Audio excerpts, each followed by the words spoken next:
Praise the lord. ఈరోజు దేవుని యొక్క వాక్యాన్ని ధ్యానం చేసుకుందాం.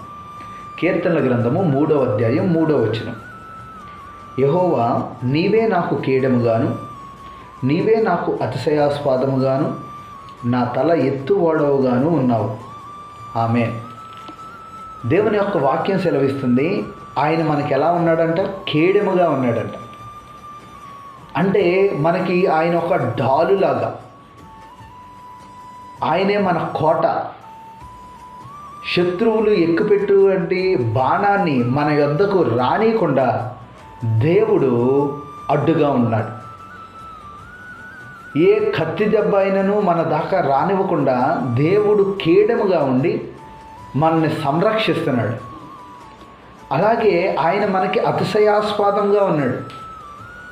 నీవు దేన్ని బట్టి అతిశయించాలి అని అంటే, మనకున్నటువంటి డబ్బును బట్టి కాదు, మనకున్నటువంటి ఆస్తిని బట్టి కాదు, మనకున్నటువంటి చదువును బట్టి కాదు, మనకున్నటువంటి రాజకీయ పలుకుబడిని బట్టి కాదు, మనకున్నటువంటి జ్ఞానాన్ని బట్టి మనకి అతిశయం ఉండకూడదు. కానీ మనము కలిగి ఉన్నటువంటి యేసు క్రీస్తుని బట్టి మనం అతిశయం పొందాలి. దేవునికి స్తోత్రం.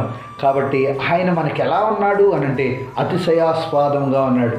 అంటే మన అతిశయం చెందడానికి మనకున్నటువంటి ఒకే ఒక్క కేడము ప్రభు అయినటువంటి యేసుక్రీస్తు.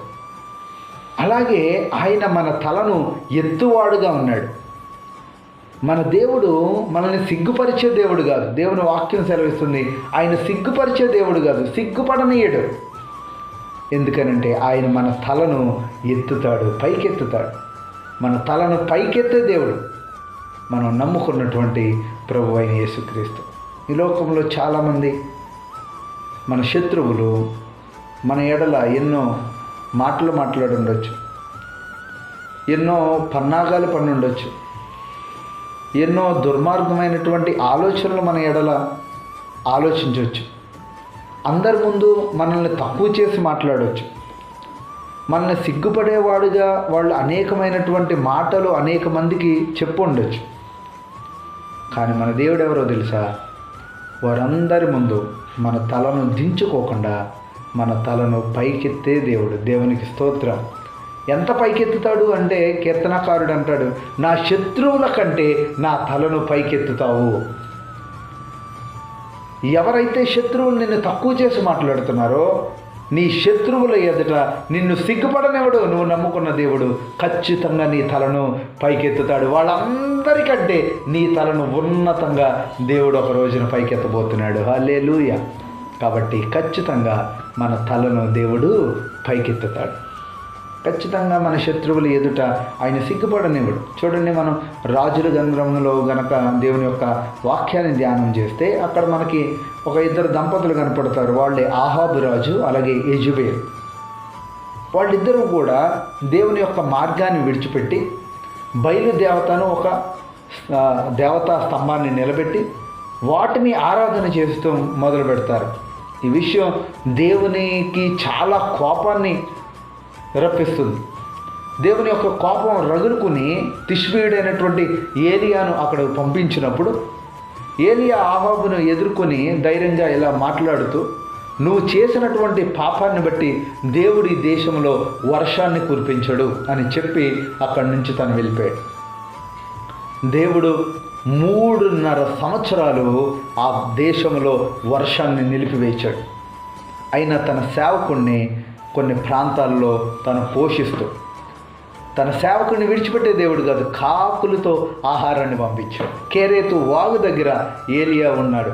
తర్వాత షారేపతు విధవరాల దగ్గర కొన్ని దినాలు ఆయన పోషించబడ్డాడు. ఆ విధంగా తన యొక్క సేవకుని దేవుడు నిరంతరం పోషిస్తూ ఉన్నాడు. కానీ ఈ దేశంలో భయంకరమైనటువంటి ఆ కరువు వల్ల వర్షం లేకపోయేసరికి కనీసం తినడానికి తిండి కూడా లేకుండా భయంకరమైనటువంటి కరువులో వారు బ్రతుకుతున్నారు. అప్పుడు దేవుడు మరలా ఏలియాతో మాట్లాడినప్పుడు ఏలియా ఆహాబు రాజు వద్దకు వచ్చి, ఎవరైతే ఆ బయలు దేవత యొక్క ప్రవక్తలు ఉన్నారో వారు అందరినీ తీసుకుని కర్మేలు పర్వతం దగ్గరికి రమ్మని రాజుతో చెప్పాడు. అప్పుడు అందరూ వచ్చినప్పుడు ఏలియా అంటున్నాడు, మీరొక ఎద్దును తీసుకోండి, దాన్ని బలిచ్చి బలిపీఠం మీద పెట్టి మీ యొక్క బయలుదేవతను పూజించండి. ఆ బయలు స్పందించి ఏమన్నా అగ్నిని కురిపిస్తాడేమో చూడండి.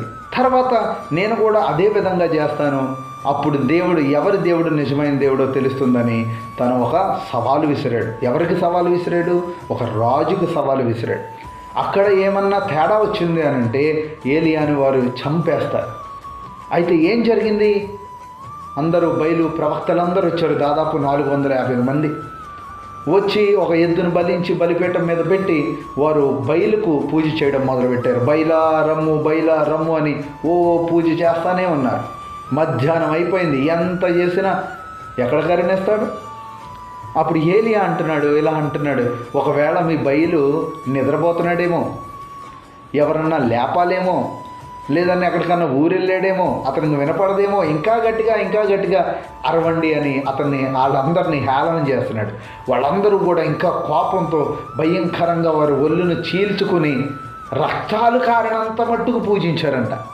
అయినా సరే ఎటువంటి ఫలితం కూడా లేదు. ఇక అప్పుడు ఏలియా ఇప్పుడు నా వంతు అని వారందరినీ పక్కకు వచ్చేయమని ఒక బలిపీఠం కట్టి దాని మీద ఒక బలిచ్చినటువంటి ఈ యొక్క పశువును ఉంచి ఏలియా ఏం చేశాడో తెలుసా? నీళ్లు దెమ్మని ఆ బలిపీఠం మీద బలిపీఠం చుట్టూ మరలా పోసేటన్నాడు. అరే వీళ్ళు మామూలుగానే అగ్ని దిగి రాలేదు, ఇప్పుడు ఉన్నది కూడా తడిపేస్తే ఇంకెక్కడ మండిద్ది, ఇది అసాధ్యం అని అనుకున్నారు. అయితే ఏలియా అంతా పని పూర్తి చేసి ఆకాశం వైపు కన్నులెత్తి, ప్రభువా నీ సేవకుడిని నీవు ఘనపరచు, నీ యొక్క అగ్నిని కురిపించమని ఏలియా ప్రార్థన చేసినప్పుడు ఆకాశం నుండి అగ్ని దిగి వచ్చి ఆ బలిపీఠం మీదకి అగ్ని దిగి వచ్చింది. దేవునికి స్తోత్రం, హల్లెలూయా. తను చేసిన ప్రార్థనను బట్టి ఆకాశం నుండి బలిపీఠం మీదకి అగ్ని దిగి వచ్చి వెంటనే అది మండించబడి తన సేవకుని యొక్క తలను ప్రభువు పైకెత్తాడు. మనం నమ్ముకున్న దేవుడు మనల్ని సిగ్గుపరిచే దేవుడు కాదు. మన శత్రువుల ఎదుట మన తలను పైకెత్తుతాడు. అందుకని కీర్తనకారుడు అంటాడు, నా శత్రువుల ఎదుట నీవు నాకు భోజనము సిద్ధపరచావు.